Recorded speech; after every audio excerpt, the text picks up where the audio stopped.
আজকে তোমাদেরকে নিয়ে যাচ্ছি দক্ষিণেশ্বরে কালী মন্দির দেখাতে। 1855 সালে রানী রাসমণি প্রথম প্রতিষ্ঠা করেন এই মন্দির।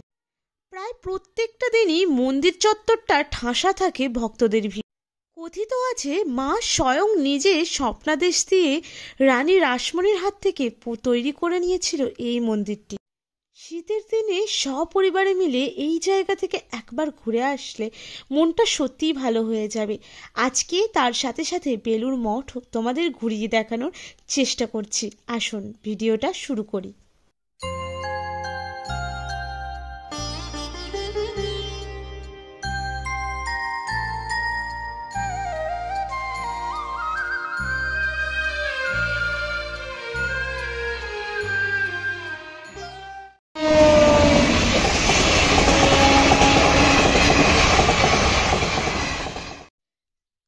যাত্রাটা শুরু করেছিলাম বাড়ি থেকেই। সকাল সকাল উঠে স্নান টান করে রেডি হতে হতে মোটামুটি 8টা সাড়ে 8টা বেজে গিয়েছিল গাড়ি আসতে। তারপর সকলে মিলে এই যে গাড়িতে চাপার ব্যস্ততা আর গাড়ি চেপে এই যে গাড়ি ছাড়ার ব্যস্ততাও শুরু হয়ে গেল। মানে রাস্তার পর রাস্তা গাড়িকে ছুটিয়ে নিয়ে যেতে হবে সেই সুদূর দক্ষিণেশ্বরে কালী মন্দিরে।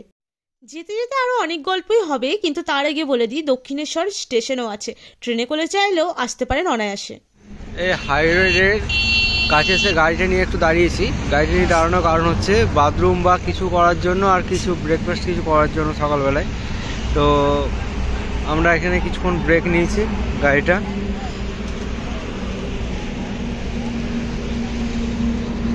চা বিস্কুট যা কিছু খেয়ে নেবো সকালে, তারপরে আবার রওনা দেবো। আমরা গাড়ি ছেড়ে দিয়েছি। সামান্য কিছু রেস্ট নিয়ে এগিয়ে চললাম শহরের ব্যস্ততম রাস্তার ওপর দিয়ে। কিছুটা যেতে না যেতেই বালি ব্রিজের ওপর থেকে মন্দিরের এই দৃশ্য থেকে সত্যি মন ভরে গেল। আর কত মানুষজন এই ওপর থেকে প্রণাম সেরে নিজের দিন শুরু করে। আর এদের দিন দেখো, সত্যি অবাক হয়ে দেখে কিভাবে মানুষ নিজেদের জীবনে বেঁচে থাকার লড়াই চালিয়ে যায়। আমরা এই কথা বলতে বলতে এগিয়ে চললাম সেই বিখ্যাত ব্রিজের নিচের দিকে। আসুন এবার একটু মন্দিরের কাহিনীটা শুনে নেওয়া যাক।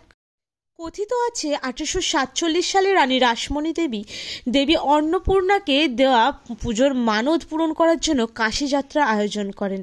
মোটামুটি 24টা নৌকা নিয়ে আয়োজন সম্পূর্ণ করলেও যাত্রা করার আগের দিন রাত্রে তিনি এই মা কালীর স্বপ্নাদেশ পেয়ে এখানেই মন্দিরটি প্রতিষ্ঠা করেন। 1847 সালে এই মন্দির নির্মাণের কাজ শুরু হলেও শেষ হয়েছিল 1855 সালে, যেখানে শ্রীরামকৃষ্ণ পরমহংসদেব স্বয়ং নিজে কালী সাধনা করেছেন। আর মা এখানে ভবতারিণী নামে পরিচিত। বছরের প্রায় প্রতিটি দিনই এখানে ভক্তের ঢল, একেবারে প্রচুর ভক্তে ভরা থাকে।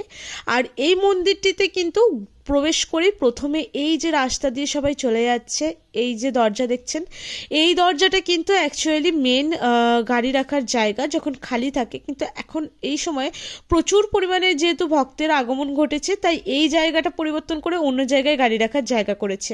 মোটামুটি গাড়ি পার্কিংয়ে চলে গেল আর আমরা ওই সামনের কাউন্টার থেকে কয়েকটা ঠাকুরের প্রসাদের জন্য ডালা কিনে নিচ্ছি।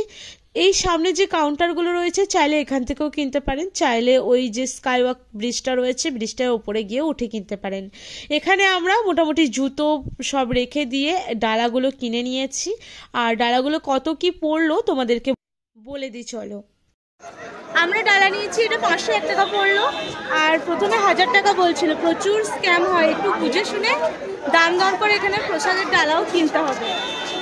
আমরা সবাই মিলে একটা করে ডালা নিয়ে নিয়েছি, ভক্তি ভরে পুজো দেবো বলে স্নান টান করেই আসা হয়েছিল। আর আপনারা যদি চান তাহলে এই সামনের এই কাউন্টারগুলোতেও কিন্তু জুতো মোবাইল রাখতে পারেন 2 থেকে 3 টাকার বিনিময়ে।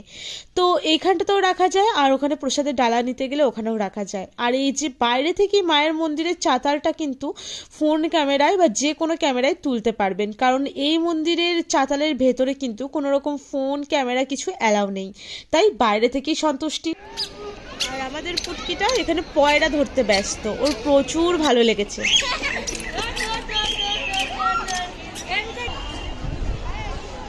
আমি এখন দক্ষিণেশ্বরের কালী মন্দিরের সামনেটাতে দাঁড়িয়ে আছি। আর ওই জায়গাটা দিয়ে জুতো রাখতে হবে, জুতো মোবাইল সবকিছু জমা দিয়ে দিতে হবে। আর ব্যাগ কোনো কিছু সাথে থাকলে সেটা অসুবিধা নেই, যে জায়গায় লাইন দিচ্ছ ভেতরে ঢুকে ব্যাগ রাখার একটা জায়গা আছে। কিছু কিছু সময় ব্যাগ নিয়ে ঢুকতে দিলেও অনেক সময় ব্যাগটা রেস্ট্রিকশন করে, সেজন্য ব্যাগটা ওই ভীষণ যখন ভিড় হয় যেদিকে গাড়ি পার্কিং আছে ঢোকার গেটের মুখে ঠিক ওই ধারটা দিয়ে লাইনটা পড়ে, তো ওই দিক দিয়ে লাইন দিলে একদম ওই দিক দিয়ে ঘুরে এসে ওইখানে ব্যাগ রাখার জায়গা আছে, মোবাইল জুতো সব রাখারই জায়গা আছে। ওই মন্দিরের বাইরে রাখারও জায়গা আছে পয়সা দিয়ে। আমরা যেখানে ডালা নিয়েছিলাম সেখানে জুতোগুলো রেখে দিয়েছিলাম। আর জুতো রেখেছিলাম। তো এখানে একটা কথা বলি, ডালার জন্য 50 টাকা, 100 টাকা, 500 টাকা, 1000 টাকা এরকম করে ডালার চার্জগুলো হয়ে থাকে। আর আমরা এবার বলি ভোগের ক্ষেত্রে, যারা যারা ভোগ খেতে চাও মন্দিরের মধ্যে ঢুকে পড়বে, যেখানে একদম মেন মন্দিরটা দেখা যাচ্ছে ওই মেন মন্দিরের পাশে যে একটা চাতাল আছে, মানে একটা যে বিল্ডিং রয়েছে বসে থাকা যায়, ঠিক ওইখানটাতে কুপন কাউন্টার আছে ভোগের জন্য। তো 100 টাকা করে পার হেড ভোগের জন্য টিকিট লাগে। 3 রকমের ভোগ দেওয়া হয়। একটা পায়েস ভোগ, না পায়েস ভোগটা নিয়ে 4 রকমের।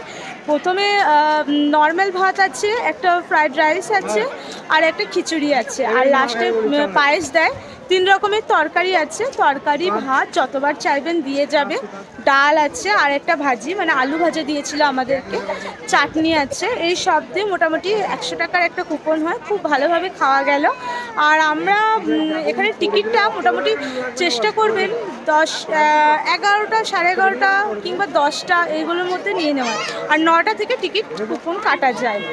আর মোটামুটি 1:30 থেকে মানে ওই 1টা থেকে 1:30টার মধ্যে আরম্ভ হয়ে যায় খাবার খাওয়ানো। এইখানে একটা ভোজনালয় আছে, মানে ফুড প্লাজা, যেখানে টাকার বিনিময়ে খাবার দাবার পাওয়া যায়, যেমন ফাস্ট ফুড, ভাত টাত এগুলো সব কিছু মোটামুটি পাওয়া যায়। এই জায়গাটা দিয়ে গেলেই পেয়ে যাবে। আর গাড়ি রাখার জায়গা এই দিকটা দিয়েও ঘুরে যাওয়া যায়, আর ওই দিকটা দিয়েও গাড়ি রাখার জায়গা আছে। আর একটা জায়গা তো ওইখানে বললাম, ওই যে গেটটা দেখা যাচ্ছে ওইটা।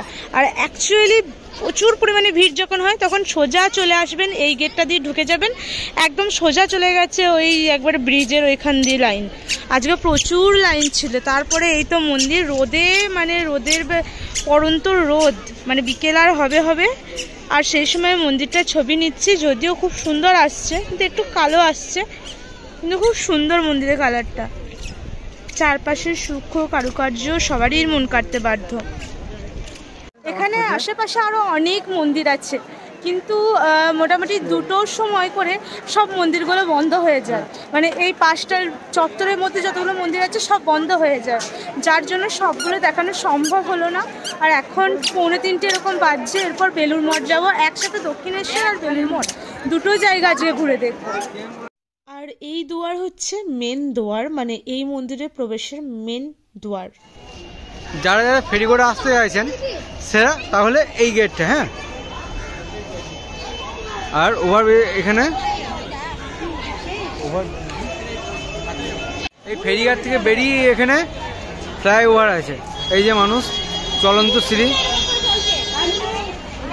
এখানে প্রচুর ফ্লাইওভারের ওপরে ঠিক প্রচুর দোকান আছে, অসংখ্য দোকান আছে।